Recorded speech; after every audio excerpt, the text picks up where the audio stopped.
Hello everyone, welcome back to my channel. इस video में हम करने वाले हैं meaning of demand, law of demand, demand schedule, demand curves and its exceptions हम इस वीडियो में कवर करने वाले हैं। तो बेसिकली ये वीडियो आपको लॉ ऑफ डिमांड का मीनिंग सिखाने वाली है। तो चलिए करते हैं स्टार्ट। ये जो टॉपिक है, ये जो मैंने बुक ली है, ये एमकॉम की जो बुक है उसमें से मैं ये करा रही हूँ टॉपिक। एमकॉम की managerial economics by T R. Jain. MCom या एमबीए दोनों के लिए ये प्रेफर होती है बुक सेमेस्टर 1 की, ठीक है। और ये जो टॉपिक है ये और भी क्लासेस में आपको मिल सकता है, लाइक एमए में मिल सकता है, 12th का भी ये टॉपिक है, बीकॉम में भी मिल सकता है इकोनॉमिक्स में। तो हर किसी के लिए सेम ही होता है ये टॉपिक, ठीक है। तो चलिए करते हैं अपना टॉपिक। हम सबसे पहले हम करते हैं meaning of demand. Law of demand को समझने से पहले डिमांड होती क्या है वो हमें समझना पड़ेगा। मीनिंग ऑफ डिमांड को समझने के लिए हमें ये समझना पड़ेगा पहले तो डिजायर एंड डिमांड में ना एक फ़र्क होता है। डिज़ायर का मतलब है जो भी हम खरीदना चाहते हैं, हमारे माइंड में पता नहीं हज़ारों चीज़ें चल रही होती हैं जो हमें खरीदने का मन होता है, पर जब तक हम उसे किसी भी शॉप पर जाकर डिमांड नहीं कर लेते कि हमें इसकी इतनी यूनिट्स चाहिए और मैं इसके लिए पे करने के लिए रेडी हूँ, तब तक वो डिमांड में कन्वर्ट नहीं होती, ठीक है। तो डिमांड और डिज़ायर में यही फ़र्क है। डिज़ायर कि हमें बहुत सारी चीज़ों की विश हो सकती है कि मैं ये खरीदना चाहती हूँ, वो खरीदना चाहती हूँ, बट जब हम उसको एक्चुअल में जाकर यूनिट्स डिमांड करते हैं, मांगते हैं और उसके लिए पे करने के लिए रेडी हैं, तो वो किस में कन्वर्ट हो जाती है? डिज़ायर, डिमांड में। तो डिमांड का यही मीनिंग है। It indicates how much quantity of a commodity will be demanded at its different prices. कि अगर किसी भी कमोडिटी का कुछ भी प्राइस हो तो आप उसकी कितनी यूनिट्स खरीदने के लिए रेडी हैं और जाकर खरीदते हैं, तो उसको ही हम क्या कहते हैं? डिमांड। डिमांड हमेशा क्वांटिटी और प्राइस से ही रिलेट होता है। ओनली आप किसी से कुछ सामान मांगे उसको आप डिमांड नहीं कहेंगे जब तक आप ये नहीं बताएंगे कि अगर उसका प्राइस इतना है तो मैं इतनी क्वांटिटी खरीदना चाहती हूँ, ठीक है। तो डिमांड का बेसिक मीनिंग यही है कि अलग अलग प्राइस पर आप कितनी कितनी क्वांटिटी खरीदने के लिए रेडी हैं, दैट इज कॉल्ड डिमांड। इसके बाद आप कोई भी इसकी एक डेफिनेशन कर सकते हैं जिसे आप बिल्कुल सही से आप लर्न कर सकें, ठीक है। क्योंकि जो डेफिनेशन होती है आप उसको चेंज नहीं कर सकते, क्योंकि वो किसी ने अपने वर्ड्स में दी हुई होती है, तो उसको एज इट इज़ लिखना होता है। जैसे फर्स्ट है by Ferguson, demand refers to the quantities of a commodity that the consumers are able and willing to buy at each possible price during a given period of time, other things being equal. वही meaning है जो भी हमने discuss किया था कि जो different quantities है कमोडिटी की जो हम खरीदना चाहते हैं और खरीद सकते हैं, ठीक है, डिफरेंट डिफरेंट प्राइसेस पर एक पर्टिकुलर टाइम में, जब हम सिर्फ प्राइस को ही कंसीडर कर रहे हैं और अदर थिंग्स को हमने जो है उसको चेंज होता हुआ नहीं माना। वैसे तो हमारे डिमांड के डिसीजन पर और भी फैक्टर्स होते हैं जो अफेक्ट करते हैं, लाइक हमें कभी कितनी नीड है किसी चीज़ की, हमारा टेस्ट चेंज हो जाता है और कोई चीज़ सस्ती हो जाती है। पर अभी हम यहाँ पर सिंपल मीनिंग में हम क्या कर रहे हैं, उन चीज़ों को हम कंसीडर ही नहीं कर रहे, उनको हमने यहाँ पर क्या माना है? कांस्टेंट। हम सिर्फ और सिर्फ किसको कंसीडर कर रहे हैं कि किस प्राइस पर हम कितनी क्वांटिटी खरीदेंगे। सिर्फ प्राइस ही है जो हमारी डिमांड के डिसीजन को अफेक्ट कर रहा है। हमारा नेक्स्ट और इम्पॉर्टेंट टॉपिक है लॉ ऑफ डिमांड। इस लॉ ऑफ डिमांड को ना सिर्फ बुकिश लैंग्वेज में पढ़ने की नीड नहीं है, ये हम डेली में फॉलो करते हैं, उन्हीं चीज़ों को ही नोटिस करके ये लॉ बनाया गया है और ये आगे भी आपकी और चीज़ों में अप्लाई होने वाला है, इसलिए इसको बहुत ध्यान से करना है, ठीक है। तो law of demand states that other things being equal. Other things means जैसे मैंने अभी बताया था आपको कि हमारे किसी भी चीज़ के डिमांड करने के डिसीजन को बहुत सारी चीज़ें अफेक्ट करती हैं, पर हम उनको यहाँ पर कंसीडर नहीं कर रहे, हम उनको क्या मान रहे हैं? Equal. Demand for a good x tends with a fall in price and contracts with a rise in price. ये हमारे लिए बेसिक टेंडेंसी है हमारी, हम कॉमन लाइफ में इसको फॉलो ही करते हैं। अगर कोई चीज़ सस्ती हो जाती है, ठीक है, तो उसकी डिमांड हम क्या करते हैं? ज़्यादा बढ़ा देते हैं। और अगर कोई चीज़ महंगी हो जाती है तो उसकी डिमांड हम क्या कर देते हैं? कम कर देते हैं, ठीक है। तो इसी को ही यहाँ पर लिखा है कि जो डिमांड है एक्सटेंड मीन्स बढ़ जाती है जब फॉल इन प्राइस होता है, और डिमांड जो है कॉन्ट्रैक्ट्स, कॉन्ट्रैक्ट्स मीन्स कम हो जाती है जब प्राइस बढ़ जाता है। तो हम सिर्फ और सिर्फ किसको कंसीडर कर रहे हैं यहाँ पर कि डिमांड पर सिर्फ और सिर्फ किसका इफेक्ट पड़ रहा है? प्राइस का। जबकि ऐसा नहीं होता है। पर अभी के लिए हमने क्या माना है उसको कांस्टेंट, क्योंकि शॉर्ट पीरियड ऑफ टाइम में ना हमारे डिमांड के डिसीजन पे सिर्फ प्राइस का ही इफेक्ट पड़ता है। लॉन्ग पीरियड में तो बहुत सारी चीज़ें होती हैं जो हमारे कोई भी चीज़ खरीदने के डिसीजन को चेंज कर सकती हैं, बट हमने एक पर्टिकुलर टाइम पर अदर थिंग्स को क्या माना है, कांस्टेंट और इक्वल। तो ओवरऑल हम क्या कह सकते हैं, there is an inverse relationship between price and quantity demanded. Price बढ़ेगा तो क्वांटिटी कम खरीदेंगे, ठीक है, और प्राइस कम होगा तो क्वांटिटी हम ज़्यादा मांगेंगे। तो कैसा रिलेशन हुआ, एक चीज़ बढ़ रही है दूसरी चीज़ घट रही है, तो ऐसे रिलेशन को हम क्या कहते हैं, इनवर्स रिलेशनशिप, ठीक है। अगर दोनों चीज़ें बढ़ती हैं दोनों चीज़ें घटती हैं तो उसको हम डायरेक्ट रिलेशनशिप कहते हैं, बट यहाँ पर कैसा रिलेशनशिप है, इनवर्स।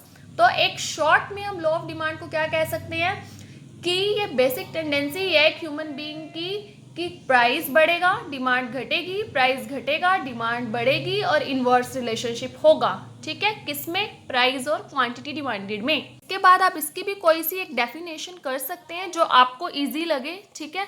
इसके बाद कुछ कैरेक्टरिस्टिक्स हैं लॉ ऑफ डिमांड की। फर्स्ट है इनवर्स रिलेशनशिप, ये भी हमने अभी डिस्कस किया है कि प्राइस और क्वांटिटी में कैसा रिलेशनशिप है, इनवर्स, एक चीज़ बढ़ती है तो दूसरी घटती है, ठीक है। Price an independent variable and demand a dependent variable. Price क्या है, जो इंडिपेंडेंटली वर्क कर रहा है, वो कभी भी बढ़ भी सकता है अकॉर्डिंग टू मार्केट फोर्सेस, ठीक है, हम नहीं बढ़ा रहे उसको, तो अपने आप से बढ़ रहा है अपने आप से घट रहा है, उसके ऊपर किसी चीज़ का इफेक्ट नहीं पड़ रहा, तो वो क्या है, इंडिपेंडेंट। जबकि डिमांड के ऊपर सीधा सीधा प्राइस का ही फर्क पड़ रहा है, क्योंकि प्राइस कम हो रहा है तो हम डिमांड ज़्यादा कर रहे हैं, और प्राइस ज़्यादा हो रहा है तो हम डिमांड कम कर रहे हैं, मतलब हमारा डिमांड का डिसीजन प्राइस पे डिपेंड कर रहा है, तो डिमांड कैसे हुआ, डिपेंडेंट वेरिएबल। नेक्स्ट पॉइंट है other things remaining the same.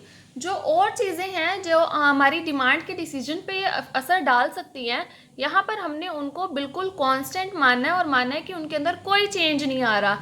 Like हमारी इनकम, वो भी तो बढ़ सकती है तब भी हम ज़्यादा डिमांड कर सकते हैं। लाइक कोई और प्रोडक्ट जो है उससे मिलता जुलता वो सस्ता हो सकता है तो भी हम डिमांड ज़्यादा कर सकते हैं। पर हम उन चीज़ों के असर को ना यहाँ पर बिल्कुल मान ही नहीं रहे, हम उनको इक्वल मान रहे हैं। हम मान रहे हैं कि उनमें कोई चेंज नहीं आ रहा, सिर्फ चेंज किसके अंदर आ रहा है, ओनली एंड ओनली प्राइस के अंदर, ठीक है। Fourth point is direction of change. Direction of change means law of demand हमें ओनली डायरेक्शन ऑफ चेंज बताता है, मीन्स कि क्वांटिटी बढ़ेगी या घटेगी इतना बताता है, बट कितनी बढ़ेगी या कितनी घटेगी because of change in price ये हमें लॉ ऑफ डिमांड नहीं बताता है, ठीक है। ये क्या बताता है, law only direction of change. And last point is related with time. ये जो है ना लॉ ऑफ डिमांड जो है एक पर्टिकुलर टाइम पीरियड पे ही काम करता है, ये नहीं कि हमेशा के लिए आगे आप ये बात अप्लाई कर दो, नहीं, ये एक दिन, एक वीक, एक मंथ, एक ईयर, इस तरह से हम इसके बारे में जो है ना आइडिया लगाते हैं। लॉ ऑफ डिमांड एक पर्टिकुलर टाइम पीरियड के ऊपर ही वर्क करता है, ठीक है। तो उस टाइम पीरियड के बारे में ये कहता है कि इतने टाइम पीरियड में प्राइस बढ़ा तो क्वांटिटी घटी, इस तरह से, ठीक है। आगे इसकी एजम्पशंस है लॉ ऑफ डिमांड की। एजम्पशंस मीन्स हम एज्यूम कर रहे हैं कि जितने टाइम पीरियड में हम लॉ ऑफ डिमांड लगाएंगे उतने टाइम पीरियड में और चीज़ों में कोई चेंज नहीं आ रहा है, सिर्फ प्राइस में चेंज आ रहा है, ठीक है। तो हमने क्या क्या एज्यूम किया है, लॉ ऑफ डिमांड क्या कहते हैं, other things remain the same. Means other things means जो प्रोडक्ट की डिमांड की हम बात कर रहे हैं उसको छोड़कर बाकी सारी चीज़ें, उसके प्राइस को छोड़कर बाकी सारी चीज़ों के अंदर कोई भी चेंज नहीं आ रहा, ऐसा हमने इसके अंदर एज्यूम किया है, ठीक है।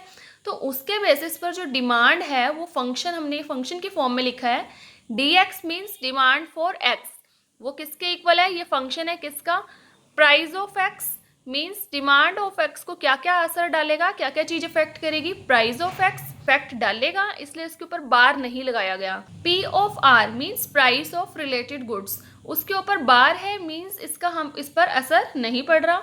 y means income, t means test, e means expectations, ठीक है।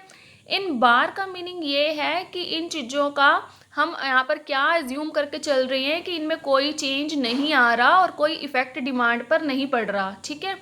अब देखो इसको ऐसे हमने लाइंस की फॉर्म में भी लिख दिया है, there should be no change in price of related goods, इसके ऊपर बार था ना कि कोई चेंज नहीं आएगा। There should be no change in income, income के ऊपर भी बार था। There should be no change in the taste and preference of consumer, इसके ऊपर भी बार था। There should be no change in expectations, इसका मतलब है, एक्सपेक्टेशन का मतलब है कि हम कोई एक्सपेक्ट नहीं कर रहे चेंज फ्यूचर में, नियर फ्यूचर में, ठीक है। ऐसे ही size, age composition, sex ratio of population, no change in the range of goods available to consumers, मतलब जितनी कंज्यूमर्स को गुड्स हम अभी सप्लाई कर रहे हैं उतनी ही करेंगे। No change in health of community, no change in government policies and no change in weather conditions. इन सब चीज़ों में हम कोई चेंज एज्यूम नहीं कर रहे, सिर्फ और सिर्फ चेंज किस में एज्यूम कर रहे हैं, एक्स प्रोडक्ट के प्राइस में ही, ठीक है। नेक्स्ट टॉपिक है डिमांड शेड्यूल। डिमांड शेड्यूल क्या होता है, एक टेबल होती है, शेड्यूल मीन्स टेबल, जो हमें क्या कॉम्बिनेशन शो करती है कि इतने प्राइस पर हम इतनी क्वांटिटी डिमांड कर रहे हैं। तो ये 2 टाइप की हो सकती है, individual and market. Individual demand schedule means हम एक ही पर्सन की डिमांड की यहाँ पर बात कर रहे हैं, ठीक है, सिंगल, ठीक है। तो यहाँ पर दिखाया हमें, पहले तो आप इंडिविजुअल डिमांड शेड्यूल का मीनिंग बता देंगे कि एक टेबल है जो इंडिविजुअल कंज्यूमर, एक ही कंज्यूमर की डिमांड को शो कर रहा है। प्राइस 1, ये प्राइस का कॉलम है, क्वांटिटी डिमांडेड का, ये एक ही पर्सन का दिया हुआ है। अगर प्राइस 1 है तो क्वांटिटी डिमांडेड कितनी है, 4, 2 है तो 3, 3 है तो 2। प्राइस इंक्रीज हो रहा है, क्वांटिटी डिक्रीज हो रही है, क्योंकि कैसा रिलेशनशिप होता है, इनवर्स रिलेशनशिप। तो इसको लिखने का पैटर्न क्या होता है, सबसे पहले आप डिमांड शेड्यूल का मीनिंग बताइए कि डिमांड शेड्यूल क्या है, टेबल जो कॉम्बिनेशंस शो करती है प्राइस और क्वांटिटी डिमांडेड के। देन आप बताइए कि 2 टाइप्स का होता है, first is individual and second is market. फिर आप इंडिविजुअल डिमांड शेड्यूल का मीनिंग बताइए कि जो एक कंज्यूमर की जो क्वांटिटी डिमांडेड है डिफरेंट प्राइसेस पर वो शो करती है। देन टेबल बनाएंगे और बता देंगे कि ये इनवर्स रिलेशनशिप शो करती है। Market demand schedule. Market means market में तो बहुत सारे कस्टमर्स हो सकते हैं, तो मार्केट डिमांड शेड्यूल क्या, डिफरेंट कंज्यूमर्स जो होंगे एक पर्टिकुलर प्राइस पर जितनी क्वांटिटीज डिमांड करेंगे उसको शो करेंगे। पर क्योंकि हमारे लिए ऐसा पॉसिबल नहीं है कि हम डिफरेंट एक ही टेबल में दिखा दें, तो हमने 2 कंज्यूमर्स लिए हैं, ए बी, फिर मार्केट डिमांड के लिए हम ए और बी को प्लस कर लेंगे। तो इसका मतलब हुआ जब 1 प्राइस है तो मार्केट डिमांड 9 है, 2 पे 7 है, 3 पे 5 है। तो यहाँ पर भी सेम पैटर्न ही फॉलो हो रहा है कि प्राइस इंक्रीज हो रहा है तो मार्केट डिमांड डिक्रीज हो रही है, ठीक है। सेम ही बात है, बट इसमें एक से ज़्यादा कंज्यूमर्स को लेंगे बिकॉज ये टोटल मार्केट की बात कर रही है। तो आपको लिखने का पैटर्न वही करना है, पहले सिंपल डिमांड शेड्यूल का मीनिंग बताइए, देन इंडिविजुअल डिमांड शेड्यूल का, देन उसकी table, then market demand schedule का मीनिंग सेम ही है, बस उसमें आपका क्या कहोगे कि डिफरेंट कंज्यूमर कितनी क्वांटिटी डिमांड करेंगे डिफरेंट प्राइसेस पर वो शो होता है इसमें, फिर उसकी टेबल बताइए, ठीक है। हमारा नेक्स्ट टॉपिक है डिमांड कर्व। कर्व क्या होते हैं, ग्राफिक रिप्रेजेंटेशन। जो अभी हमने डिमांड शेड्यूल के अंदर टेबल करी थी, टेबल कौन सी करी थी, डिमांड शेड्यूल वाली, इसी को ही जब हम अपने ग्राफ में प्लॉट कर देते हैं तो वो क्या बन जाता है, डिमांड कर्व। तो इसको भी लिखने का वे यही है, पहले आप डिमांड कर्व का मीनिंग बताइए। डिमांड कर्व क्या होता है, graphic representation of demand schedule, ठीक है। देन आप इसके अगेन 2 टाइप्स बताएंगे कि ये इंडिविजुअल डिमांड कर्व हो सकता है और मार्केट डिमांड कर्व हो सकता है। इंडिविजुअल डिमांड कर्व कौन सा होगा, जो डिफरेंट क्वांटिटीज और प्राइस का रिलेशन शो करेगा in the form of graph, ठीक है। और या फिर आप ये भी कह सकते हो कि उसी इंडिविजुअल डिमांड शेड्यूल की ही ग्राफिक रिप्रेजेंटेशन को हम इंडिविजुअल डिमांड कर्व कहते हैं। तो उसके अंदर टेबल में था कि price is 1 2 3 4, then demand is 4 3 2 1। तो आप इसको डायरेक्ट बिना मतलब पॉइंट्स के भी प्लॉट कर सकते हो, क्योंकि ये इस तरह से डाउनवर्ड स्लोपिंग ही बनता है हमेशा, क्योंकि इनवर्स रिलेशनशिप होता है तो ये ऊपर से नीचे की तरफ ही मूव करेगा, ठीक है। और आप पॉइंट से प्लॉट करके भी देख सकते हो कि प्राइस जब देखिए यहाँ पर कितना है, ये प्राइस है 1 2 3 4, ये क्वांटिटी है। प्राइस 1 प्राइस को हमने कहाँ लिया, वाई एक्सिस पर, क्वांटिटी को एक्स एक्सिस पर। प्राइस 1 है तो क्वांटिटी 4 डिमांड कर रहे हैं हम, प्राइस 2 है तो क्वांटिटी 3 डिमांड कर रही हैं, प्राइस 3 है तो क्वांटिटी 2 और प्राइस 4 है तो क्वांटिटी 1, ठीक है। तो जैसे जैसे प्राइस बढ़ रहा है डिमांड कम होती जा रही है, तो ये इस तरह से इन सबको आप मैच कर दोगे तो ये डिमांड कर्व बन गया, ठीक है। डिमांड कर्व कैसा होता है, downwards from left to right, ये हम लेफ्ट टू राइट ऐसे नीचे की तरफ जा रहे हैं, ठीक है। तो क्योंकि ये ऐसा क्यों होता है डाउनवर्ड स्लोपिंग, इसके रीजंस बहुत सारे होते हैं, पर मेन रीजन यही है कि इनवर्स रिलेशनशिप है between price and quantity demanded, ठीक है। तो ये जो डी है ये क्या है, डिमांड कर्व। तो इसको लिखने का वे क्या है, आपको जो 4-5 बातें मेनली इंक्लूड करनी ही है इसके अंदर। पहले आप बताइए कि आपने क्वांटिटी को ओ एक्स एक्सिस पर शो किया है, प्राइस को ओ वाई एक्सिस पर शो किया है।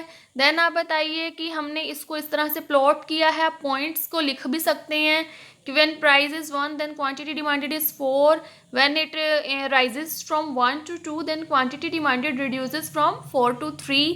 इसी तरह से आप सबके बारे में बता सकते हैं। तो आप लास्ट में क्या बताएंगे कि ये कैसा है, डी डिमांड कर्व है जो कि डाउनवर्ड स्लोपिंग है। ठीक है, तो ओवरऑल कंक्लूजन क्या निकला कि हम डिमांड क्या करते हैं, हाई जब प्राइस लो होता है, और डिमांड क्या करते हैं, लो जब प्राइस हाई होता है। इसका सेकेंड पॉइंट है मार्केट डिमांड कर्व। तो मार्केट डिमांड कर्व क्या करता है, सारे कंज्यूमर्स की जो डिमांड होती है उनकी ग्राफिक रिप्रेजेंटेशन करता है, जैसे शेड्यूल में किया था हमने। तो शेड्यूल में हमने क्या किया था कि एक प्राइस का कॉलम था और 2 डिमांड के कॉलम थे, देन टोटल डिमांड का कॉलम था। तो हमने ना इसमें 3 ग्राफ प्लॉट करने हैं, एक प्राइस और ए के लिए, देन प्राइस और बी के लिए, और देन प्राइस और टोटल मार्केट डिमांड कर्व के लिए। ठीक है, तो अगेन आपको इसमें सबसे पहले यही लिखना है कि हम क्वांटिटी को ओ एक्स एक्सिस पर ले रहे हैं एंड प्राइस को ओ वाई एक्सिस पर। ठीक है, तो आप बताइए कि पहले प्राइस क्या है इधर 1, तो ए वाले से कनेक्ट कीजिए कि 4 है, देन 2 पे 3, इस तरह से वो डाउनवर्ड जाता जा रहा है। ठीक है, फिर हम प्राइस अगेन 1 2 3 4 ही लेंगे, पर डिमांड का कॉलम किसका लेंगे, बी का, देन उसको प्लॉट कर देंगे। देन हम प्राइस फिर से 1 2 3 4 ही लेंगे, मार्केट डिमांड का कॉलम लेंगे। ठीक है, तो आप देखिए शेप तो तीनों की ही इसी तरह से ही जा रही है, ये ए का डिमांड कर्व है, ये बी का, ये इन दोनों को टोटल करके मार्केट डिमांड कर्व है। ठीक है, तो इन्हीं बातों को ही इसके अंदर हमने लिखना है। हमारा इस वीडियो का ये लास्ट टॉपिक है कि लॉ ऑफ डिमांड की एक्सेप्शंस। एक्सेप्शन मतलब क्या होता है कि कहाँ पर ये लॉ ऑफ डिमांड फेल हो जाता है और अप्लाई नहीं होता। सिंपल सी बात ये है कि लॉ ऑफ डिमांड क्या कहता है कि डाउनवर्ड स्लोपिंग होगा, और प्राइस बढ़ेगा तो क्वांटिटी घटेगी, और प्राइस कम होगा तो क्वांटिटी बढ़ेगी। पर कई कई चीज़ें ऐसी होती हैं और कई सिचुएशंस ऐसी होती हैं जब प्राइस बढ़ने के बावजूद भी क्वांटिटी डिमांडेड बढ़ जाती है, घटती नहीं है। सो फर्स्ट पॉइंट है आर्टिकल ऑफ डिस्टिंक्शन और वेबलन गुड्स। ये कौन सी गुड्स होती हैं, इसके नेम से पता चल रहा है। डिस्टिंक्शन मीन्स बहुत ही महंगी हैं ये गुड्स, ठीक है, जो थोड़ी अलग हैं। ठीक है, तो अगर इनका प्राइस हाई हो जाता है ना तो इनकी डिमांड उल्टा और बढ़ जाती है, क्योंकि इसको लोग स्टोर करके रखना चाहते हैं अपने पास, और क्योंकि उनके पास अपना महंगी चीज़ आ जाती है तो उसका मतलब उनकी वर्थ उससे क्या हो रही है, बढ़ रही है। ठीक है, तो इसको कोई लोअर प्राइस पर नहीं खरीदना चाहता, इन गुड्स को हम किस पर ही खरीदते हैं, ज़्यादा महंगी होने पर ही। तो इसलिए इसका जो स्लोप होता है वो अपवर्ड स्लोपिंग चला जाता है, और यहाँ पर लॉ ऑफ डिमांड क्या हो जाता है, फेल। ठीक है, सेकेंड पॉइंट है हमारा इग्नोरेंस। कभी कभी क्या हो जाता है कि कंज्यूमर क्या, उसको वो इग्नोरेंट है, इग्नोरेंट मीन्स उसको पूरी नॉलेज नहीं है। ठीक है, और वो पुअर जजमेंट कर रहा है। कभी कभी ना हमारी जजमेंट कैसी हो जाती है, बहुत बार हमने भी किया होगा कि अगर इसका प्राइस जो है कम है तो ज़रूर हल्की होगी और लो क्वालिटी की होगी। ठीक है, तो इस तरह की जब हमारी जजमेंट हो जाती है तभी लॉ ऑफ डिमांड फेल हो जाता है कि हम जब प्राइस बढ़ता है तो उसको ज़्यादा खरीदते हैं और जब घटता है तो कम खरीदते हैं। गुड्स कौन सी होती हैं, ये ना वो गुड्स होती हैं जो बहुत ही ज़्यादा इन्फीरियर गुड्स हैं। अब इनका प्राइस पहले से ही कम है, और अगर इनका प्राइस और कम हो जाता है तो इनकी डिमांड ज़्यादा होने की जगह कम ही हो जाती है। जैसे एग्जाम्पल दिया है बाजरा, ये एक इन्फीरियर गुड है। जब इनका प्राइस फॉल हो जाता है बाजरा का, तो ना रियल इनकम जो होती है कंज्यूमर की इंक्रीज हो जाती है। ठीक है, अब रियल इनकम इंक्रीज होने की वजह से अब वो क्या करेंगे, बाजरा क्यों खरीदेंगे, क्योंकि वो इतना ज़्यादा सस्ता हो गया और उनकी रियल इनकम जो है, इन हैंड इनकम बढ़ चुकी है। रियल इनकम बढ़ने की वजह से लोग क्या, व्हीट को ज़्यादा जो है डिमांड करने लग जाते हैं। तो ओवरऑल हम कह सकते हैं कि इन्फीरियर गुड्स का प्राइस अगर कम होता है तो हम उसको और नहीं खरीदते, क्योंकि वो और ही ज़्यादा लो क्वालिटी की भी हो सकती है किसी किसी केस में। ठीक है, तो हम अपना उसका जो बेटर सब्सटीट्यूट होगा, ऑप्शन होगा, उसको खरीदना शुरू कर देंगे। ठीक है, आगे तो अब भी लॉ ऑफ डिमांड फेल हो जाता है। हाँ, हमारा नेक्स्ट पॉइंट है एक्सपेक्टेशन ऑफ राइज और fall in price in future. कभी कभी क्या हो जाता है कि हमें ऐसा लग रहा है, मान लो कि किसी प्रोडक्ट का लाइक गोल्ड का प्राइस आज बढ़ गया मान लीजिए। ठीक है, अब बढ़ गया तो भी मैं उसको ज़्यादा ही खरीद लूँगी अगर मुझे नीड है फ्यूचर में गोल्ड की, क्योंकि मुझे लग रहा है कि आगे जाकर और उसका प्राइस इंक्रीज हो जाएगा। तो इस केस में भी क्या होगा कि लॉ ऑफ डिमांड फेल हो जाएगा। इवन गोल्ड का प्राइस बढ़ गया तब भी मैंने उसको खरीद लिया, क्योंकि मुझे एक तो फ्यूचर में उसकी नीड है और दूसरा मुझे डाउट है कि फ्यूचर में और प्राइस उसका इंक्रीज हो सकता है। तो ऐसी सिचुएशंस में भी लॉ ऑफ डिमांड फेल हो जाता है। Fifth point is consumer psychological bias और इल्यूजन।